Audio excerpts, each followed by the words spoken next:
Apanya? Data yang dipakai BPK untuk mengaudit itu. Makanya sekarang gini, kita bilang sama KPK, saya kan dia bilang kalau nggak puas mesti kirim untuk majelis kehormatan. Saya udah kirim loh Agustus. Dan dia balas surat ke saya, bilang akan memanggil. Ini udah bulan berapa? Bulan 4, Pak. Artinya ada masalah dong. Hah? Jadi maksudnya laporan Bapak dianggurin? Kan dia bilang kita kirim, ini ada melanggar kode etik nih BPK waktu urusan DKI. Kenapa? Karena si ketuanya tidak menghadap saya sebelum naikkan buku itu. Terus yang kedua, seluruh Indonesia termasuk pengalaman DKI cuma kali ini buku laporan temuan BPK diserahkan kepada DPRD tanpa ke saya. Pada pemerintahan daerah menurut undang-undang ada DPRD dan gubernur. Lalu punya saya dikasih ke siapa? Diam-diam ketuanya masuk ke ruangan sekda minta sekda tanda terima. Sekda tanda terima pun melanggar aturan. Jadi buku itu tidak boleh diterima oleh sekda loh sebetulnya loh. Gubernur, kecuali saya tidak ada sakit, gak ada wakil, dulu kan ada tanda tangan, kasih kuasa. Nah itu kita bilang, terus isi auditnya kita juga protes. BPK mengatakan ini melanggar prosedur karena dia memaksa menggunakan Undang-Undang Nomor 2 Tahun 2012. Harus bentuk tim, sosialisasi, kajian, baru beli. Ya kan? Dan harus gunakan NJOP kan dulu tuh. Jadi NJOP ini ada dasar hukumnya. Sebelum keluar Undang-Undang tahun 2012, pengadaan tanah itu pemerintah hanya boleh beli tanah harga NJOP. Makanya selalu kalah dengan swasta. Makanya keluarlah undang-undang itu. Kenapa undang-undang itu keluar? Karena hampir semua ruas tol yang mau dibangun nggak bisa beli. Nah saya waktu itu sempat dengar, karena saya udah keburu keluar. Saya di balik sempat dengar dari ahli ekonom, ada Ibu Maria, macam-macam akademisi menyampaikan, merumuskan undang-undang itu. Nah undang-undang itu waktu keluar, ada satu kepres di bawah 1 hektar, pembeliannya boleh langsung mengesampingkan demi efisiensi dan efektivitas, tidak pakai peraturan seperti itu. Lalu 1 hektar kemudian dirubah lagi jadi 5 hektar di 2014. Nah laporan BPK tentang temuan pembelian sumber waras, dia tidak mau menganggap ada kepres tahun 2014 nomor 40 kalau salah tahun 2014. Dia nggak mau. Itu yang saya protes. Saya membeli tanah menggunakan aturan kepres. Dia ngotot gunakan 2012. Ya salah lah saya gunakan 2012. Ini yang nggak bener. Gitu loh. Ya nggak ketemu dong kalau kamu udah masukkan data seperti itu. Terus dibilang kerugiannya apa? Kamu mengatakan kerugian, kenapa Ciputra bisa beli lebih murah dibandingkan kamu yang beli lebih mahal? Ciputra kan beli pakai tahun yang lalu, dan Ciputra pun membeli kontrak ya dengan harga pasar loh, bukan NJOP. Lalu kalau kami kan NJOP bukan harga pasar. Berarti kalau dibandingkan, kalau Ciputra pakai NJOP, ya kami beli lebih murah. Pak, kalau boleh konfirmasi Pak, NJOP-nya itu ditetapkan kapan sih Pak? Kalau boleh. Nah itu yang jadi dia persoalkan juga. NJOP kan yang kamu yang tetapin. Yang nentuin NJOP bukan kami loh. Kami cuma tetapkan tanda tangan. Tapi zonasinya ditentukan oleh warisan pusat. Hitungannya ada rumus. Nah lalu kemarin KPK naik sama saya. Makanya saya bilang aduh kacau juga pertanyaannya. Kamu yang menentukan NJOP. Kamu pengen beli tanah NJOP. Kenapa lu nggak turunin dulu? Maksudnya ditahan dulu gitu Pak? Iya. Terus saya jawab, saya nggak pernah kepikir itu, tapi itu kriminal saya bilang. Itu kriminal. Kalau lakukan itu kriminal. Pertama, tapi oke. Kalau kamu mau suruh saya berpikir seperti itu, saya setujuin. Saya setuju. Kita coba balik ya, kita pikir ya. Berarti saya harus turunkan harga atau tahan NJOP. Yang ditahan cuma sumber waras atau seluruh zona merah. Seluruh. Dan saya juga pernah hitung, Pak. Jangan-jangan kerugian dari seluruh NJOP yang rendah daripada keuntungan beli satu sumber waras lebih rugi yang ditahan. Saya nggak pernah ngitung loh, Pak. Nggak pernah ngitung, Pak ya. Nah, anggap masih lebih untung. Nah, sekarang saya tanya sama Bapak. Kita tekan orang. Emangnya sumber waras kalau nggak jual tanah ke DKI harus hukum mati apa? Sumber waras kalau nggak mau jual sama kami, jual sama swasta, boleh nggak bikin rumah sakit? Dia nggak bisa jawab saya tuh. KPK. Saya bilang sekarang gini aja deh, kita fokus aja. Anda bandingkan BPK bilang saya kerugian, sama Anda bilang saya ada kerugian atau enggak. Tapi saya minta Anda baca baik-baik, Kepres tahun 2014, berlaku nggak buat saya beli tanah? Berlaku, dia bilang. Oke, cukup, lu tulis di berita acara lo.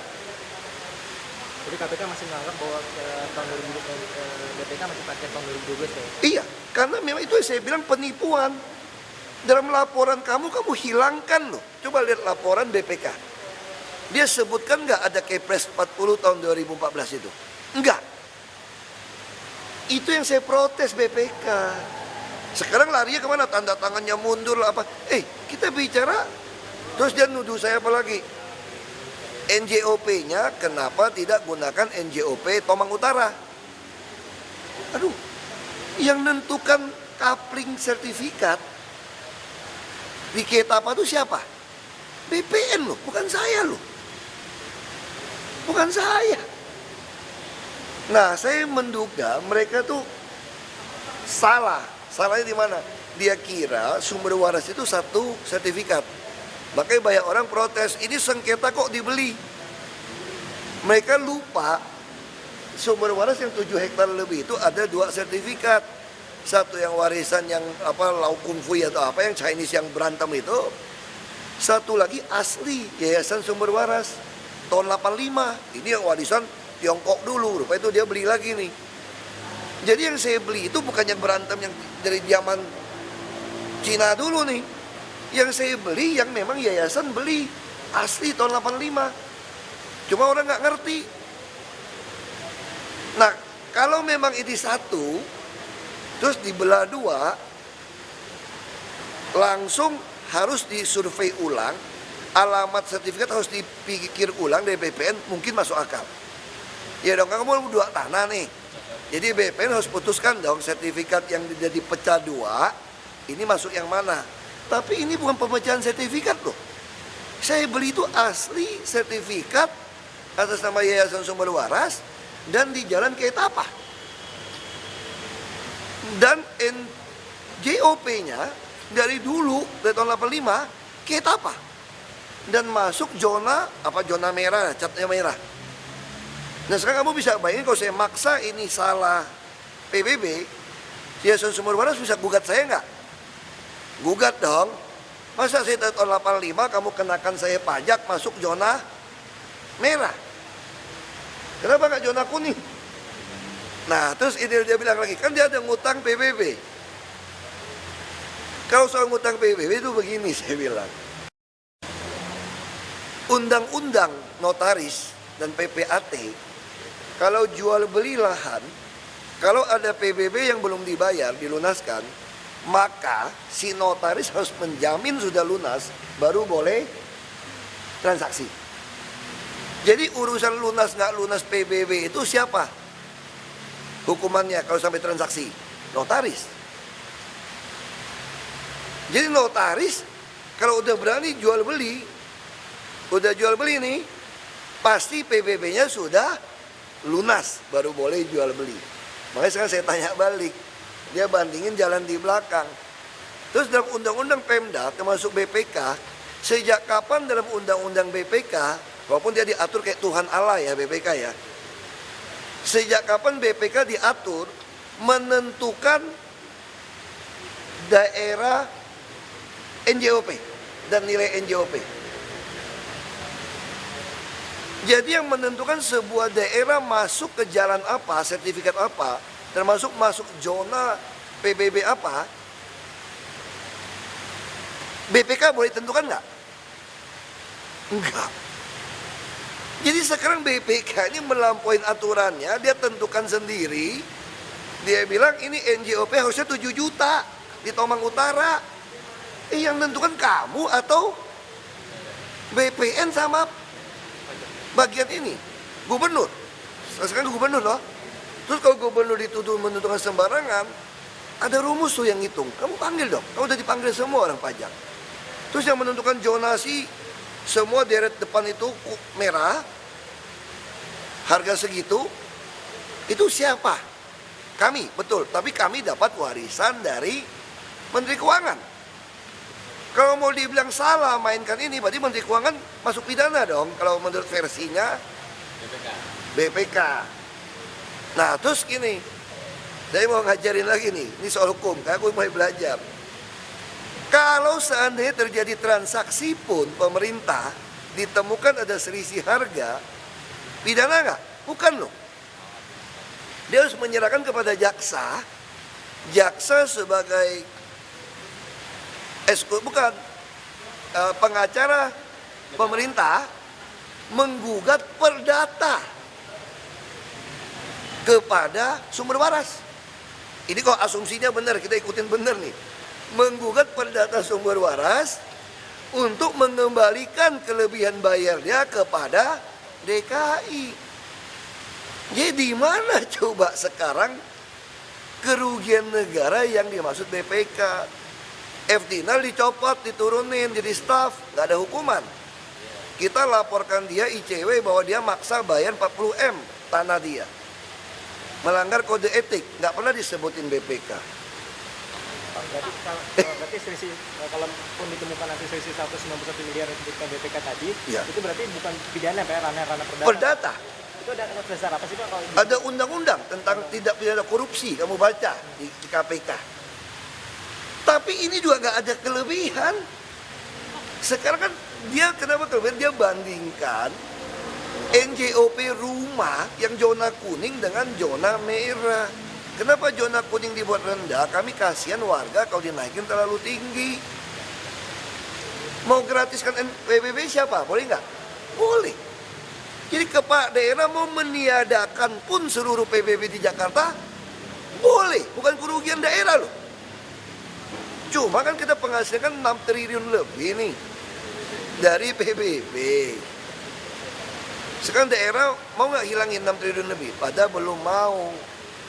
BPHTB pada belum mau. Pak, kalau untuk zona-zona misalnya Jalan Kietapa atau Jalan Tomang Barat, Tomang Utara itu yang menentukan BPN. Yang menentukan BPN. kami. Setelah dilimpahkan kepada kami tahun 2014, 13 lah mulainya. Tapi kami dapatnya dari mana? Gambar zona-zona itu dari pusat. Dirjen Pajak apa? Dirjen Pajak. Itu untuk nilai NJOP-nya Pak? Enggak, nilai NJOP kan mesti dihitung. Zona dulu nih. Jadi misalnya sederet sini, yang Wapres sama ini sewarna nggak? Sama RRI sewarna nggak nih? Nah, dia yang bikin sewarna. Yang Kebun Siri nggak sewarna. Nah lalu udah sewarna gini, dibuat rumus. Yang sewarna ini harga pasar berapa? Ada surveinya. Dari harga survei berapa? Berarti PBB-nya, NJOP-nya berapa? Berarti kalau dibilang merah, NJOP-nya 12 juta. Seluruh yang merah yang dicat warna oleh pusat ini 12 juta semua. Nah sekarang saya tanya, dia tanya sama saya, pertanyaan lucu juga. Saya bilang, kenapa kamu begitu bodoh mau beli yang sumber waras? Kasarnya gitu ya, nggak bilang bodoh lah. Kenapa Bapak nggak kepikir, ditahan aja, nggak usah naik dulu. Kan lumayan beli yang murah NJOP. Makanya saya jawab dia, itu pikiran penjahat, kriminal. Lagi pula kalau saya belum pernah hitung, kalau saya pikir-pikir, cuma secuil sumber waras aku tahan. Tapi ini berarti aku nahan seluruh yang Jakarta yang merah loh. 6 triliun itu berarti Pak ya? Jangan-jangan lebih rugi nahan ini semua daripada dapatin sumber waras. Itu. Nah sekarang saya anggap lebih untung deh. Karena saya dengan sumber waras pasti lebih untung. Itu udah gak masuk akal, aku gak pernah ngitung, lu hitung aja sendiri saya bilang. Kamu tekan sumber waras pakai NJOP tahun lalu. Terus kalau dia nggak mau jual sama kamu bisa penggal kepala dia nggak? Enggak. Karena saya butuh di rumah sakit. Dan ini NJOP. Swasta bisa beli. Balik lagi dia tanya gini sama saya. Emangnya nggak ada tanah lagi ya? Selain sumber waras. Nah itu saya jawab gini. Gini deh Pak. Sekarang cariin saya tanah di Jakarta.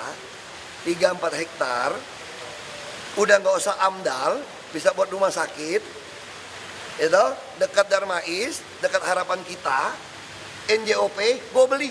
Berapa saja di Jakarta. Kalau ada tanah matang. Di tengah kota. Nggak usah AMDAL. Ya kan? Misalnya kalau saya mau bikin rusun. Apartemen. Berarti nggak usah lagi kajian. Tanah apartemen. Misalnya gue mau bikin sekolah. Tanah sekolah. Gue mau bikin rumah sakit. Tanah rumah sakit. NJOP. Gue beli semua. Tolong cariin. Gak bisa jawab. Yang ke LHP ya, akhirnya sekda tanda tangan, tanda terimanya itu beliau nggak tahu ya kalau dia Oh, nggak boleh tanda dipaksa. tangan. Oh, Sekda udah nggak enak. Didatangin ketuanya. Dia langsung Pak. Bukan. Dari yang ketua 5 atau berapa waktu itu. Iya. Oh. Terus ngotot, kenapa si Sotar ku pecat? Sotar ku panggil, lu gila lu ngatur acara kayak gini Sekwan.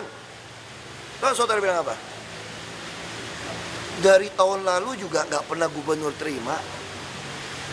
Saya bilang aku ini bekas bupati dan aku ini wagub, kan gue ikut tahun lalu juga gue ikut terima pidato. Enggak. Akhirnya gue panggil dia, gue nyalain YouTube. Yang tahun lalu semua, lu lihat baik-baik. Gimana tata cara menerima laporan BPK. Lu baca undang-undang baik-baik. Ngeyel, gue pecat lu deh. Itu ceritanya gue pecat Sekwan.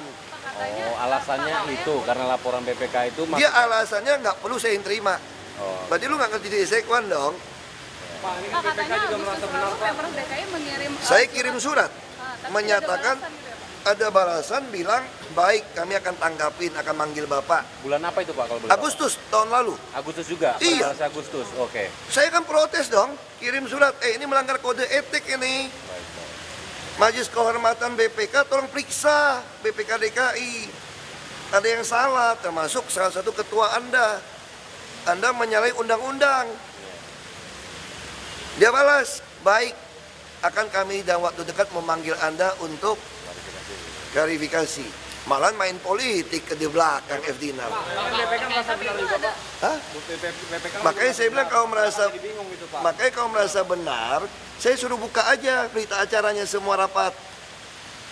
Terus Anda baca saja. Sekarang BPK boleh nggak tidak nyerahkan buku ke saya? Boleh nggak suruh sekda yang terima? Saya ada hadir loh, paripurna loh. Saya masih ngantar tuh ketua pulang loh. Terus saya kirim surat loh majelis. Semua daftar dosa saya tulis. Kalau ada mau kopi kasih aja kopinya nanti. Ada terkait sumber waras pertanyaan-pertanyaan juga Pak, di dalam Tulis, itu? saya tulis. Pak, terkait Ridwan malam ini siapa aja Pak yang akan keluarnya gitu? Saya nggak tahu itu urusan di Nanti lagi ya, nanti lagi yuk, Tadi nanti berarti lagi yuk. pertanyaan dari KPK Pak ya ke Bapak ya, pas pemeriksaan. Ya kan KPK kan mau cocokin kenapa BPK seperti ini. KPK sih baik. Ya ada satu lah yang agak keluar masuk. Ada 4 orang, 3 orang sih baik. Mereka bilang ini sebetulnya, saya bilang saya terima kasih sama KPK karena mau mengklarifikasi ini. Karena waktu saya ngomong di BPK dia nggak mau catat. Padahal BPK bukan penyelidikan, bukan penyidikan loh. Ya waktu Nggak itu boleh ribut catat. masalah Dicatat Iya. tapi Pemprov direkam masuk kali itu ya Pak? Pak ya? Enggak. Rekam nggak boleh bawa rekaman saya. Terus itu banyak naskah, nggak boleh bawa staf cari. Tapi kalau sekarang ke KPK kan saya udah siap, udah ada. Pak BPK minta selesaikan jalur perundang-undangan Pak. Iya, makanya dia selalu berharap kalau jalur hukum artinya saya mengirim surat protes ke Mahkamah Kehormatan. Saya sudah lakukan. Pertanyaan saya, dia lakukan nggak secara undang-undang? Kok surat saya kan secara undang-undang, kalau kamu nggak suka laporan kami, Anda harus buat. Saya ikutin. Ada kopi suratnya, saya bisa kasih, ada nggak nih? Nih, ini 3 Agustus, Ketua Majelis Kehormatan Kode Etik Badan Pemeriksa Keuangan Republik Indonesia. Saya tulis laporan atas hasil pemeriksaan badan, ini kopinya kasih. Saya tulis semua nih, ini yang dimaksud sesuai undang-undang. Saya sebut undang-undang ini. Saya lakukan BPK. Jadi kamu ngomong tadi itu tuh, aduh kasihan saya sama ngomong. Kamu baca nggak surat saya, ada tanda terima loh. Saya lakukan. Ini semua saya tulis ayat ini, lengkap ini. Nih, saya tulis semua begitu lengkap. Saya tanda tangan ini. Nih, saya tanda tangan ini. Keberatan dan tanggapan atas substansi temuan pemeriksaan mengenai pengadaan tanah Rumah Sakit Sumber Waras sebagaimana terlampir. Aku kasih lampiran. Karena ini ada lampiran nih. Sebagaimana terlampir nih, aku kasih loh. Lihatin sini Pak. Nih, siapa bilang saya tidak mengikuti cara undang-undang untuk menyurati mereka? Makanya saya tanya BPK ada apa? Lalu dia balas surat saya. Dia balas, ya. Jadi BPK balas saya 18 Agustus. Dia balas saya nih. Ini undang-undang memang. Undang-undang. Jadi kalau BPK menuduh saya tidak melakukan undang-undang sesuai undang-undang, karena BPK kan Tuhan Allah, hanya bisa lapor pada kehormatan. Maka itu Tuhan Allah tuh, BPK betul-betul. Saya lakukan sesuai undang-undang. Lalu dia bilang apa tuh enggak? Disampaikan dengan hormat bahwa Inspektur Utama selaku Panitera Majelis Kehormatan Kode Etik BPK RI telah menerima surat nomor pelihara laporan atas hasil pemeriksaan BPK perwakilan DKI. Yang aku udah terima ya. Surat pengaduan tersebut telah dicatat dan diregistrasi dengan nomor ada untuk kepentingan sidang MKKE. Pelapor akan dipanggil untuk dimintai keterangan.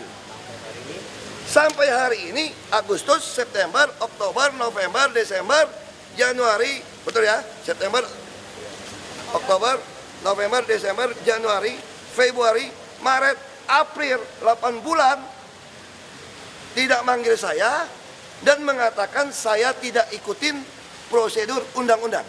Ini apa bos BPK? Lu kira gua takut? Apa kayak gitu Pak? Hah? Ngapain dia nunda-nunda kayak gitu? Makanya saya berpikir BPK ini isinya lebih banyak oknum kalau begitu. Oh. Ini apa BPK? Ya kan? Kamu kira berlindung atas institusi BPK saya takut sama kalian? Makanya saya bilang buka di pengadilan semua. Biar kalian tahu BPK dikuasai oleh oknum-oknum yang berlindung di balik undang-undang. Ini Bapak tunjukin ke KPK kemarin kan? ngapain tunjukin KPK udah tahu semua kok. Nanti lagi Bang. Makasih Pak.